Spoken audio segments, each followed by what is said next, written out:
டியரோட 5 மணிக்கான கெஸ்ஸிங் பார்க்கலாம். 4ஆம் தேதிக்கான ரிசல்ட்டு 06770. நம்ம கொடுத்த கெஸ்ஸிங் பார்த்தீங்கன்னா பி போர்டில் 7 பாஸ் ஆகிருந்துச்சு.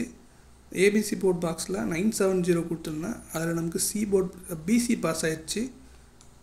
அதே மாதிரி 5ஆம் தேதிக்கான ரிசல்ட் பார்த்தீங்கன்னா 82104 ரிசல்ட்டு. ஸோ நம்ம இப்போது 6ஆம் தேதிக்கான கெஸ்ஸிங் பார்க்கலாம். 5ஆம் தேதி நான் கெஸ்ஸிங் கொடுக்கல. ஸோ 6ஆம் தேதிக்கு ஸ்ட்ரைட்டாக போயிடலாம். ஆல் போர்டில் நமக்கு 5 அதுக்கப்புறம் 3 கிடச்சிருக்கு. ஏ போர்டில் 4 அதுக்கப்புறம் 7,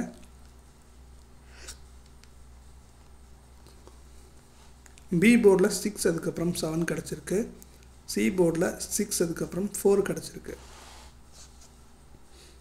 ஏபிபிசிஎஸ்சியில் 4774 5335 கிடச்சிருக்கு. ஏபிசி போர்ட் பாக்ஸில் 463918 கிடச்சிருக்கு.